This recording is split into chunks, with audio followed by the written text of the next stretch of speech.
문재인 대통령과 이재명 더불어민주당 대선 후보가 청와대에서 만나면서 당내 결속을 다지는 계기가 될 수 있을지 관심이 쏠리고 있습니다.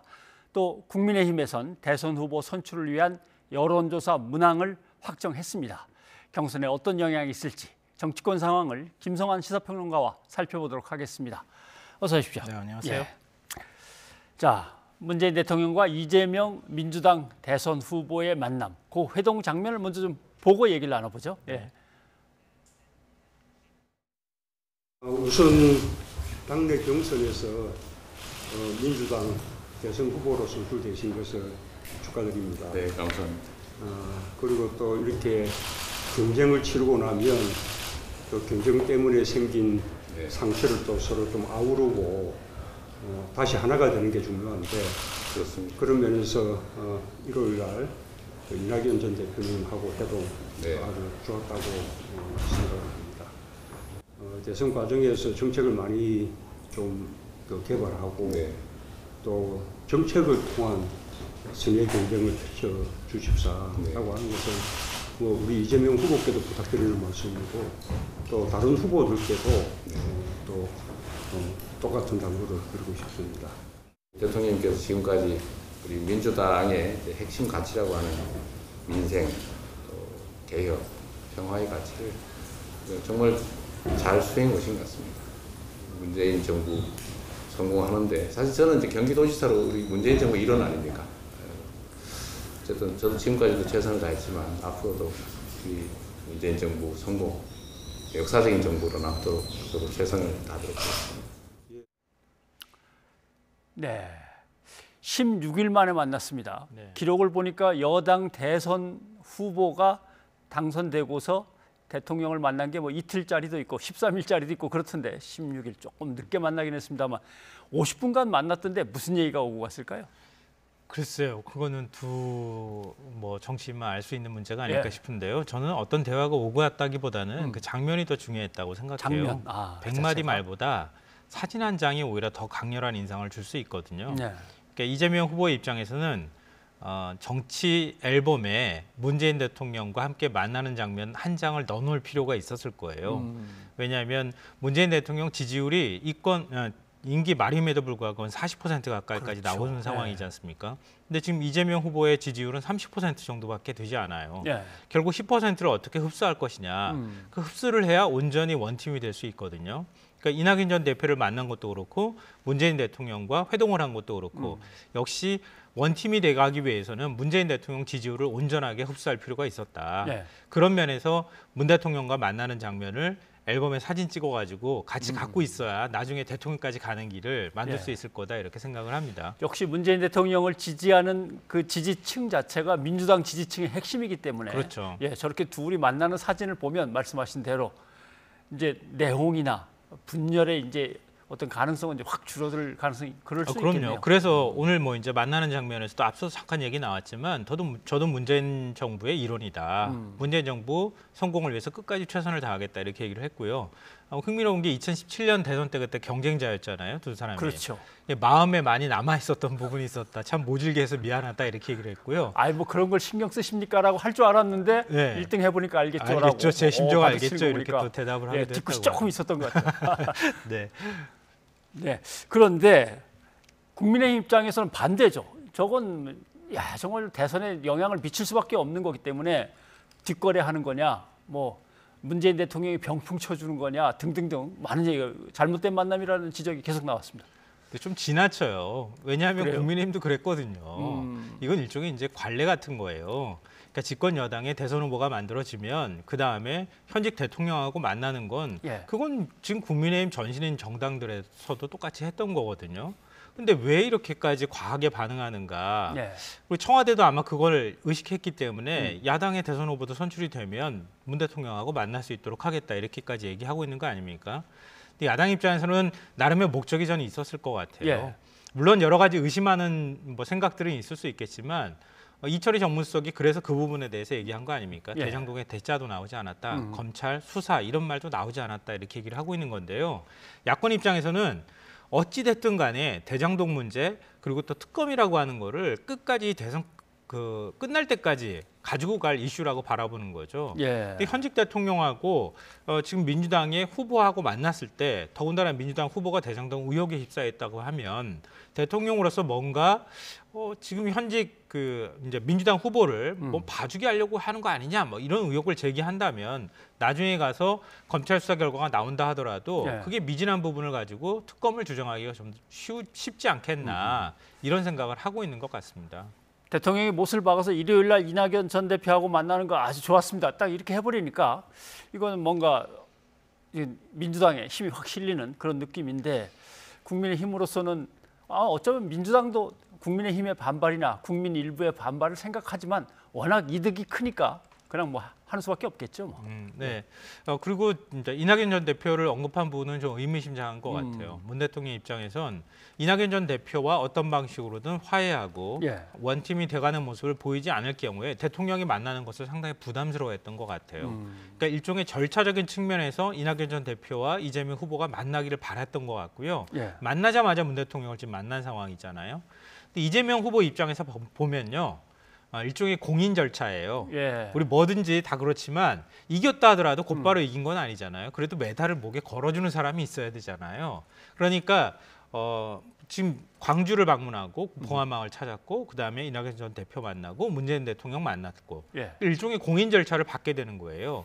이제는 민주당 내부에서 이재명 지사가 대선 후보가 아니라고 아무도 주장할 수 없는 상황이 된 거예요. 예. 뭐 일각에서는 대장동 의혹이 해소가 안 됐기 때문에 나중에 어찌 될지 모른다 이렇게 얘기하겠지만 어찌 됐든 문 대통령을 만나는 순간 민주당 안에서 공식 후보는 이재명 후보다. 이걸 확실하게 공인받은 그런 셈이 됐다고 볼 수 있고요.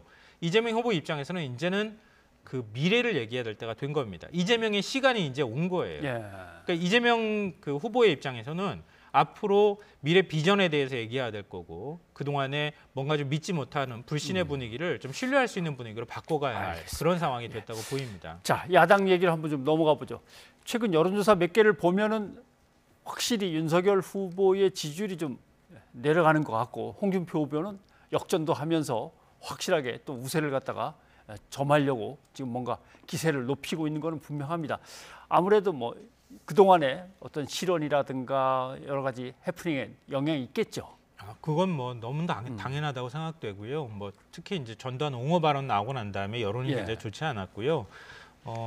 그리고 윤석열 후보의 어떤 사과의 진정성도 의심받고 있는 상황 아닙니까? 예. 그 개사과 사진 이후로 훨씬 더 여론이 안 좋은 상황이기 때문에 지지율이 빠지는 건 당연한데 지지율이 얼마나 빠졌는가 이거는 지금 여론조사 기관마다 널뛰기를 하고 있는 상황이에요. 예. 단정적으로 제가 어떻게 빠진 게 제일 신뢰도가 있습니다라고 말씀드리기는 어렵지만 일단 보수 야권 대선 후보 적합도나 이런 조사를 보면 홍준표 후보와 윤석열 후보의 변별력이 이제 없어졌다. 예. 이거는 굉장히 중요한 의미가 있는 것 같아요. 왜냐하면 당내 경선에서 여론조사 비율이 50%가 들어가는 상황이라서 그렇죠. 여론조사는 이제 변별력이 사라지는 거 아니냐라고 하는 얘기가 나올 법하고 오히려 홍준표 후보가 여론조사에서는 이길 가능성이 있다 이런 얘기가 나오거든요. 그러니까 홍 후보 입장에서는 여론조사에서 얼마나 더 격차를 벌려주느냐에 따라서 경선 결과가 달라질 수 있는 이런 상황이라고 보입니다. 예.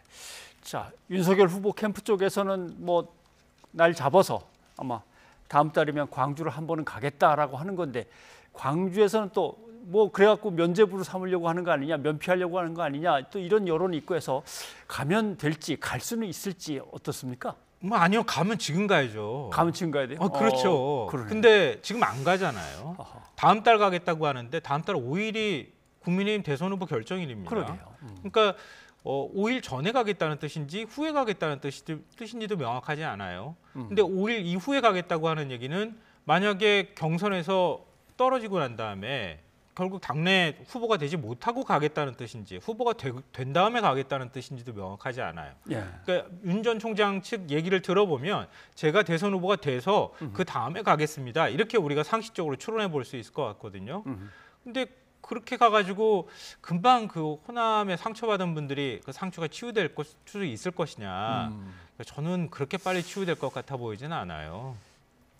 그러고 보면 뭐 송구스럽습니다라고 하는 것도 광주에 바로 가서 했거나 뭐 차라리 그게 낫을 뻔도 했겠네요. 그러니까 문제가 있다고 하면 제일 뭐 확실한 방법으로 사과하고 진정성 있는 모습 보여주고 그러고 난 다음에 말씀드렸던 것처럼 진짜 문제가 있다고 하면 일정 취소하고 광주로 달려가고 이렇게 했어야 하는데 다른 계산들을 자꾸 한다는 거예요. 그리고 발언들도 자꾸 사과 아닌 듯한, 마지못해 사과하는 듯한 태도나 SNS 올라오는 글들이나 사진이나 이런 것들이 그런 모습들을 보여줬잖아요. 그러니까 그런 게 더 상처를 덧나게 했다는 거예요. 그러니까 아마 국민의힘 대선 후보가 된다 하더라도 광주를 몇 번 어떻게 방문할지는 모르지만 당분간은 그 상처가 쉽게 치유되기는 어려울 것이다 이렇게 생각합니다. 예. 일단 국민의힘은 오늘 아주 중요한 고비를 하나 넘었습니다.